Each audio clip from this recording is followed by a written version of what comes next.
Hi guys, this is Mohit Sahu and आज से हम क्लास 12th का चैप्टर 1 स्टार्ट करने जा रहे हैं। आई होप आपको ये वीडियो समझ में आए और पसंद भी आए। हमारा जो यूनिट 1 है स्थिर वैद्युतिकी, वो हम स्टार्ट करेंगे आज। और चैप्टर कूलाम का नियम तथा वैद्युत क्षेत्र, ठीक। उसके बाद सबसे पहले हम देखेंगे परिभाषा, ये हमें क्या बोल रही है कि विज्ञान की वह शाखा जिसके अंतर्गत स्थिर आवेशों का अध्ययन किया जाता है स्थिर वैद्युतिकी कहलाती है। यानी कि ये बात जो कही है कि विज्ञान की वह शाखा एक ब्रांच है, वो क्या कह रही है, जिसके अंतर्गत जिसमें हम क्या करते हैं, स्थिर आवेशों का अध्ययन करते हैं। किसका? स्थिर आवेशों का अध्ययन करते हैं। यानी कि आवेश हम पहले पढ़ के आ चुके हैं, नहीं तो मैं अभी आगे आपको दोबारा समझा दूंगा। लेकिन जिसमें हम क्या करते हैं, स्थिर आवेशों का अध्ययन करते हैं, जिसमें आवेश एक स्थान पर रहेगा, स्थिर रहेगा। तो स्थिर आवेशों का अध्ययन करते हैं, वह क्या कहलाती है? स्थिर वैद्युतिकी कहलाती है।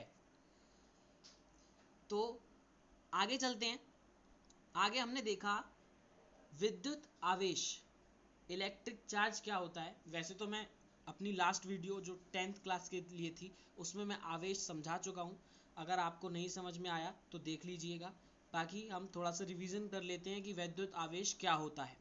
वैद्युत आवेश पदार्थ का वह गुण है, प्रॉपर्टी होती है, जिसकी उपस्थिति में, जिसकी मौजूदगी में वह पदार्थ, जिसमें ये गुण उपस्थित है, वह पदार्थ किसी अन्य वस्तु पर, किसी अन्य पदार्थ पर बल का अनुभव कराता है।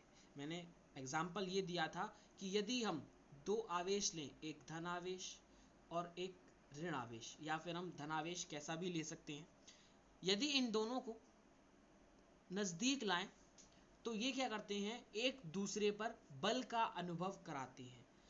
कैसा बल का अनुभव कराते हैं? अब वो बल इनकी इनकी प्रवृत्ति पर निर्भर करता है कि इनकी जो प्रवृत्ति है वो समान है या अलग अलग है। जैसे ये धनावेश है और ये ऋण आवेश है, तो ये एक दूसरे पर, अगर ये असमान प्रकृति के हैं तो ये दोनों एक दूसरे पर क्या करेंगे, आकर्षण बल का आरोपित करेंगे। और अगर ये असमान प्रकृति के होते हैं, एक ये कैसे होते हैं, असमान सॉरी ये समान प्रकृति के होते हैं, एक पॉजिटिव है तो दूसरा भी पॉजिटिव है, तो ये क्या करते हैं, एक दूसरे को प्रतिकर्षित करते हैं, यानी कि एक दूसरे से दूर भागते हैं। तो आई होप आपको आवेश समझ में आ गया होगा। ये क्या आवेश क्या होता है? वैद्युत आवेश पदार्थ का वह गुण है, एक गुण होता है आवेश। वो क्या करता है, अगर उस पदार्थ में वह गुण मौजूद है तो वह किसी अन्य पदार्थ पर एक बल का अनुभव कराता है। वह बल कैसा भी हो सकता है, आकर्षण का अथवा प्रतिकर्षण का। ओके, एक एग्जांपल है जो नॉर्मली बहुत इजी एग्जांपल है, बहुत ही कॉमन, कि यदि किसी आवेशित छड़ को कागज के टुकड़ों के पास लाया जाता है तो कागज के टुकड़े उस छड़ से चिपक जाते हैं, जबकि बिना आवेशित छड़ से नहीं चिपकते। वो स्केल वाला जो एग्जांपल हम सब जानते हैं, सूखे बालों में हम स्केल को रगड़ते हैं, उसके बाद हम कागज के टुकड़ों के ऊपर उसे रखते हैं तो वो उस पर चिपक जाते हैं। ये एक बेसिक सा एग्जांपल है, आप सबको ये पता होगा। ठीक है, हम आगे चलते हैं।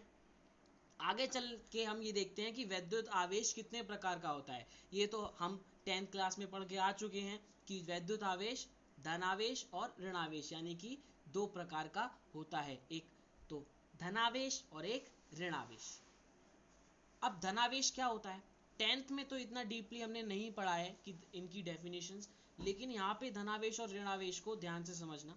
क्या कि यहाँ पे जो बोला गया है कि धनावेश किसी वस्तु पर धनावेश उसकी सामान्य अवस्था से इलेक्ट्रॉन की कमी को प्रदर्शित करता है। अब सामान्य अवस्था क्या होती है? सामान्य अवस्था का मतलब, यदि कोई वस्तु, हमारे सामने एक ये वस्तु है, इस वस्तु में हम जानते हैं प्रोटॉन और इलेक्ट्रॉन मौजूद होते हैं, यानी कि नॉर्मल वस्तु एक ली और उस पर प्रोटॉन और इलेक्ट्रॉन, प्रोटॉन और इलेक्ट्रॉन, प्रोटॉन और इलेक्ट्रॉन दोनों बराबर मात्राओं में होते हैं। लेकिन अगर ऐसा हो जाए कि इस वस्तु में से किसी इलेक्ट्रॉन या ऋण आवेश की कमी हो जाए, यहां पे इस डायग्राम में आप देखिएगा, इसमें 1 2 3 4 हमने 4 प्रोटॉनों को प्रदर्शित किया है तथा 1 2 3 4 ही इलेक्ट्रॉनों को या फिर ऋण आवेश बोल सकते हैं, ऋण आवेश को प्रदर्शित किया है हमने। यहाँ पे दोबारा समझिएगा, यहाँ पे हमने धनावेश देखा और यहाँ पे हमने ऋणावेश देखा। तो जितने धनावेश हैं उतने ही अगर किसी बॉडी में, किसी वस्तु में ऋण आवेश हैं तो वह क्या कहलाती है? किसी वस्तु की सामान्य अवस्था कहलाती है। और यदि उस वस्तु में से ऋण आवेश को हम निकाल दें, किसी कारणवश ऋण आवेश उसमें से निकल जाए, और हमने नेक्स्ट डायग्राम में देखा कि इसमें धनावेश की अधिकता हो गई तथा ऋण आवेश या फिर इलेक्ट्रॉनों की कमी हो गई, तो हम कह सकते हैं कि किसी वस्तु पर धनावेश क्या होता है? उसकी सामान्य अवस्था, यानी कि ये वाली कौन सी थी? सामान्य अवस्था थी, जिसमें धनावेश तथा ऋणावेश दोनों क्या थे? बराबर थे। धन सामान्य अवस्था से इलेक्ट्रॉन की कमी को प्रदर्शित करता है, यानी कि इसमें से जब इलेक्ट्रॉन निकल गए तो इलेक्ट्रॉन की क्या हो गई? कमी। तो हम कह सकते हैं कि यदि किसी वस्तु पर धनावेश उसकी सामान्य अवस्था से इलेक्ट्रॉन की कमी को प्रदर्शित करता है, अथवा इसके साथ हम एक और चीज बोल सकते हैं, क्या? कि इलेक्ट्रॉन का घटना या फिर आवेशों का अधिक होना। समझे? मतलब इलेक्ट्रॉन की कमी को प्रदर्शित तो कर ही रहा है, लेकिन हम ये भी तो कह सकते हैं कि इस पदार्थ में, इस वस्तु में क्या है? धन आवेश की अधिकता है। तो धनावेश क्या होता है? जब सामान्य अवस्था में इलेक्ट्रॉन की कमी हो या फिर उसमें धनावेश की अधिकता हो, ठीक? या फिर प्रोटॉनों की अधिकता हो। आई होप आपको धनावेश समझ में आया होगा। हम आगे चलते हैं ऋण आवेश की तरफ। ऋण आवेश भी बिल्कुल सिंपल सा है। उसमें क्या हुआ था? किसी वस्तु पर ऋण आवेश उसकी सामान्य अवस्था से, यानी कि सामान्य अवस्था, आपको पता है कि सामान्य अवस्था क्या होता है? तो सामान्य अवस्था से इलेक्ट्रॉन की अधिकता को प्रदर्शित करता है, यानी कि इस वाले बॉडी में क्या हो रहा है? अब सामान्य अवस्था से प्रोटॉन या फिर धन आवेश बाहर निकल रहा है। तो जब धन आवेश बाहर निकल जाएगा तो क्या हो जाएगा? इलेक्ट्रॉन की अधिकता हो जाएगी। और यदि इलेक्ट्रॉन की अधिकता हो रही है और धन आवेश की कमी हो रही है तो हम क्या कहेंगे? वो क्या है? ऋण आवेश है। उस पर ऋण आवेश है, यानी कि किसी वस्तु पर ऋण आवेश उसकी सामान्य अवस्था से इलेक्ट्रॉन की अधिकता को प्रदर्शित करता है। आई होप आपको ऋणावेश भी समझ में आ गया होगा। हम आगे चलते हैं कि वैद्युत आवेश की एसआई यूनिट, वैद्युत आवेश की एसआई यूनिट क्या होती है? कूलाम होती है। हम ये सब 10th में पढ़ के आ चुके हैं कि वैद्युत आवेश की जो एसआई यूनिट होती है वह कूलाम होती है, तथा उसे हम किससे प्रदर्शित करते हैं? सी से। इंग्लिश में बोले तो कूलॉम्ब, इसे कूलॉम्ब बोलते हैं। ओके, तो हम आगे चलते हैं कि इसको क्या हो गया? कूलाम हो गया। यह एक कैसी राशि है? अदिश राशि है। आप सबको बताने की जरूरत नहीं है कि अदिश राशियां और सदिश राशियां क्या होती हैं, क्योंकि ये सब तो आप 11th में पढ़ के आ चुके हैं। आगे बढ़ते हैं हम। एक नोट है छोटा सा, वो क्या है कि समान प्रकृति के आवेशों में हमेशा प्रतिकर्षण होता है तथा विपरीत प्रकृति के आवेशों में हमेशा आकर्षण होता है। ये वाली बात भी आप सबको पता है, मैं बता चुका हूँ पहले ही कि समान प्रकृति यानी कि पॉजिटिव और पॉजिटिव और नेगेटिव, अगर ये दोनों आपस में एक दूसरे के पास आएंगे तो वो क्या होगा? उनके आपस में प्रतिकर्षण। तथा ये अगर विपरीत प्रकृति के हैं, पॉजिटिव को नेगेटिव के पास और नेगेटिव को पॉजिटिव के पास ले जा रहे हैं, तो क्या होगा? इनमें आकर्षण होगा, अट्रैक्शन होगा।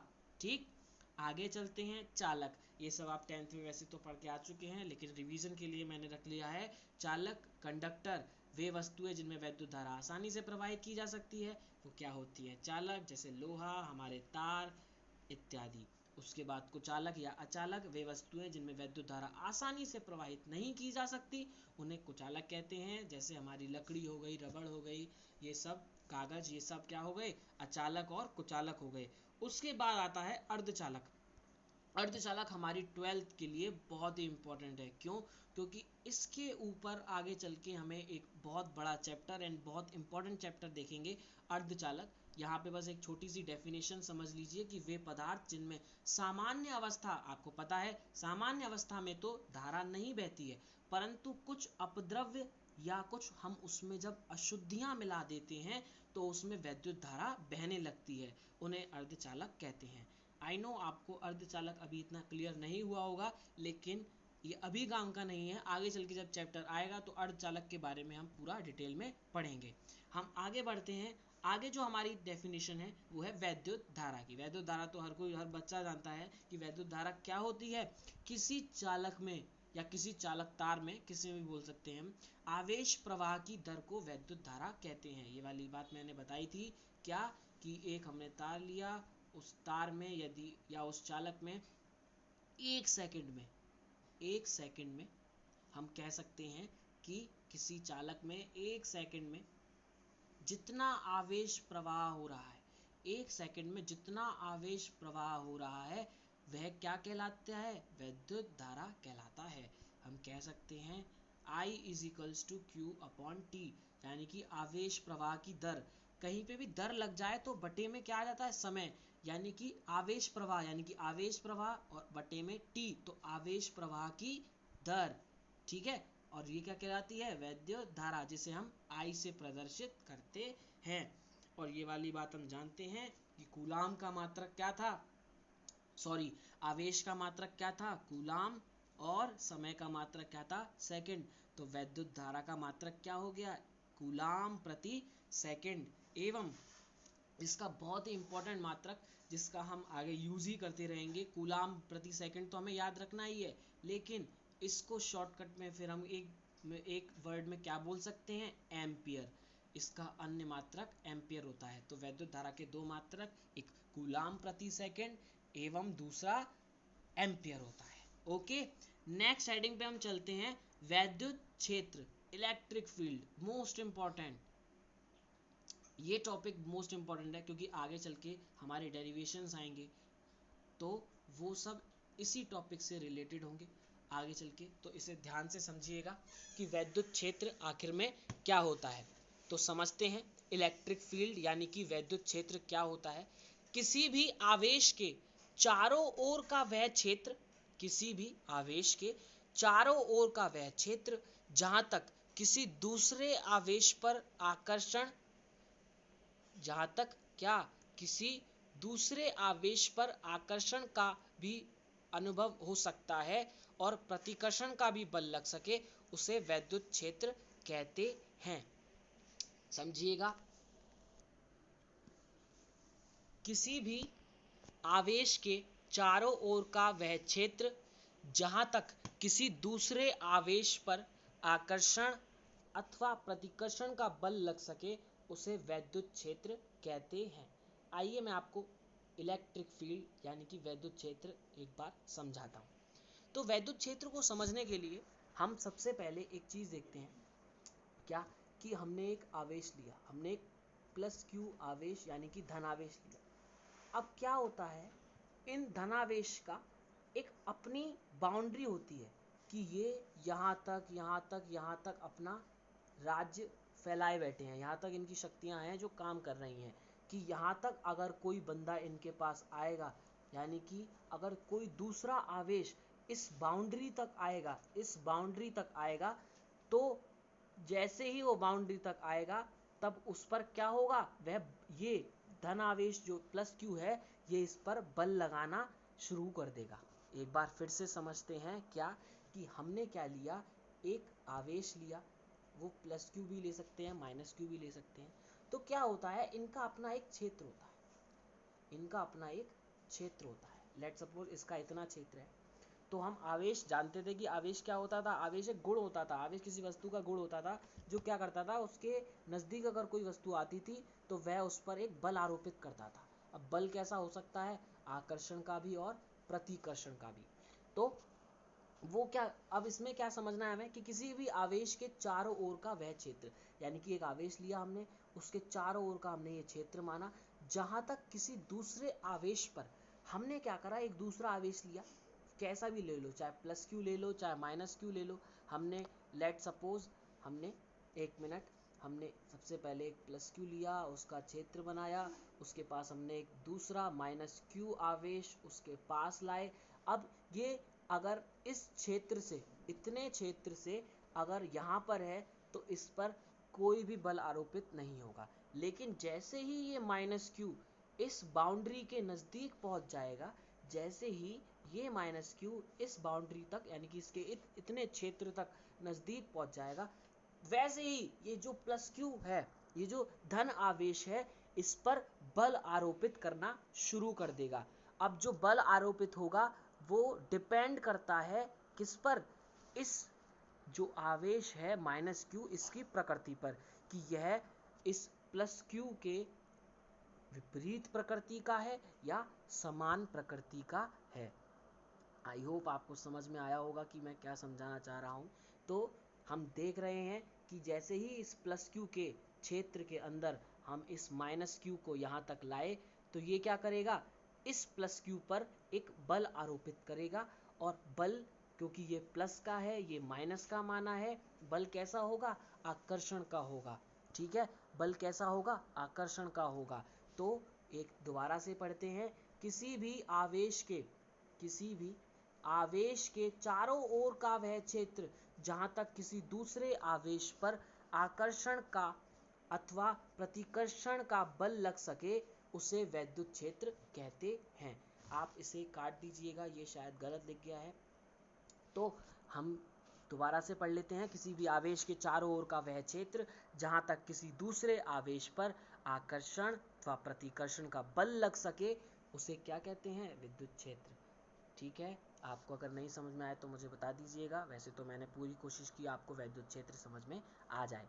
उसके बाद आता है वैद्युत बल, वेरी इजी। अब तक हम जो बल पढ़ते आ रहे हैं ये वही है, इलेक्ट्रिक फोर्स, यानी कि दो आवेशित कण, यानी कि जिन कणों पर आवेश है वो प्लस का भी हो सकता है, माइनस का भी हो सकता है, धनावेश ऋणावेश कैसा भी हो सकता है। तो दो आवेशित कणों के बीच लगने वाले बल को वैद्युत बल कहते हैं। यानी कि ये जो प्लस होते थे ना, प्लस धनावेश और ऋणावेश और धनावेश ऋणावेश, इन दोनों के बीच जो आकर्षण और प्रतिकर्षण वाला बल लगता था, उस बल को ही हम क्या कहते हैं, वैद्युत बल का नाम देते हैं।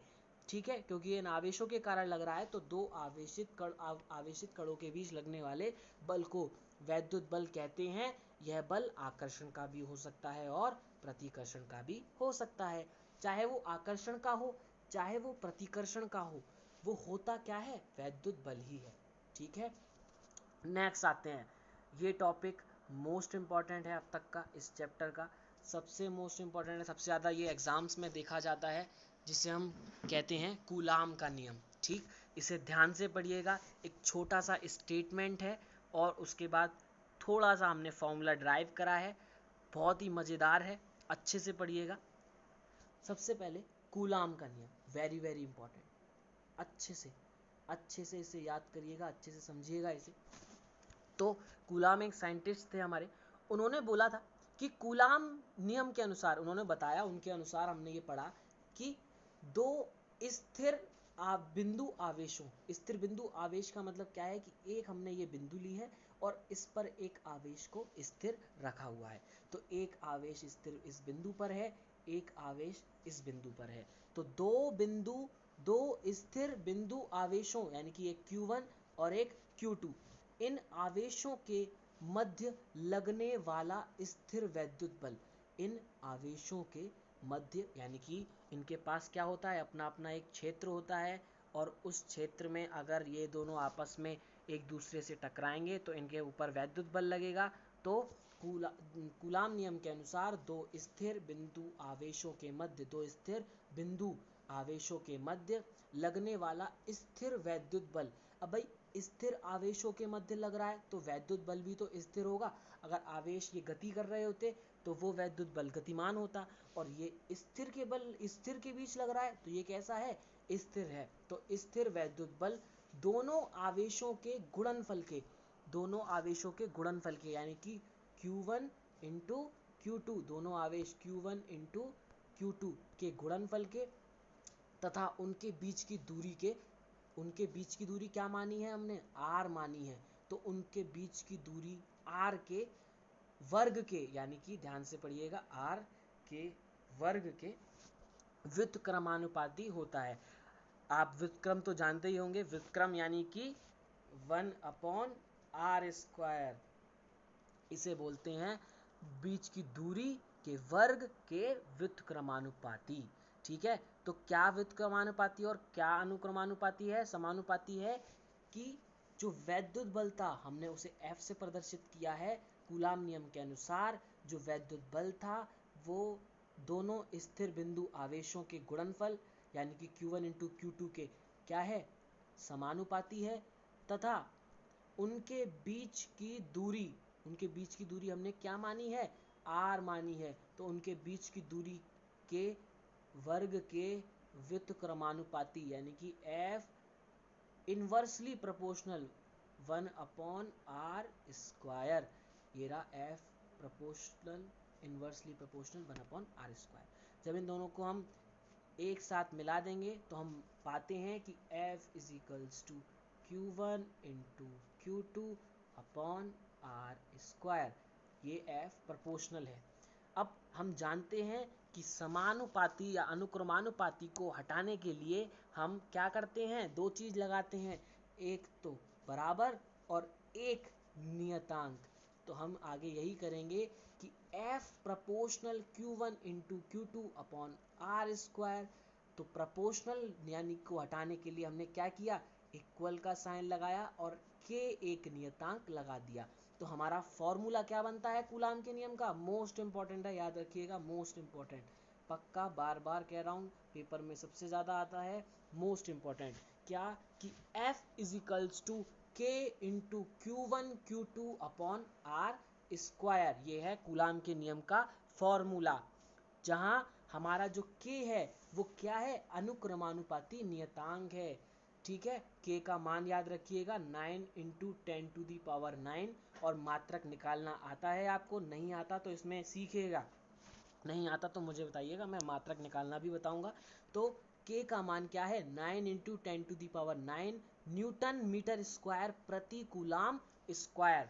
उसके बाद हम आगे चलते हैं, आगे ये पूरा फॉर्मूला बन चुका है। एक चीज और कि k की जो वैल्यू होती है वो बराबर इसके भी होती है 1/4πε0, और ये k के बराबर है तो ये 1/4πε0 भी किसके बराबर होगा, 9 इंटू 10⁹ के, यानी कि अगर k का मान ये है 9 इंटू 10⁹, तो 1/4πε0 का मान भी क्या है, 9 इंटू 10⁹। ओके, हम k भी यहाँ पे k भी यूज कर सकते हैं, यहाँ पे k भी यूज कर सकते हैं, और 1/4πε0 भी यूज कर सकते हैं।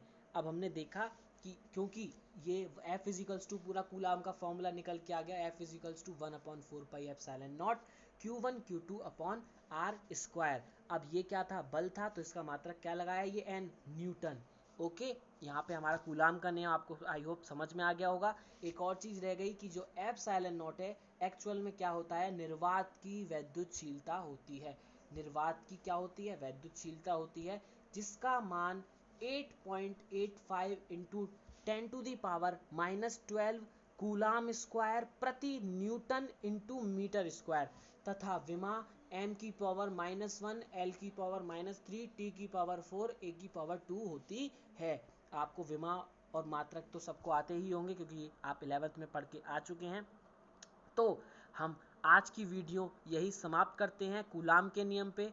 आई होप आपको समझ में आया हो। अगर कुछ भी कहीं समझ में नहीं आया तो मुझे कमेंट करके बताइए, ताकि मैं उसे आगे इम्प्रूव कर सकूं और आपको बता सकूं। घर बैठिए, पढ़िए ध्यान से। नेक्स्ट वीडियो पार्ट 2 मैं जल्दी लाऊंगा। So good bye.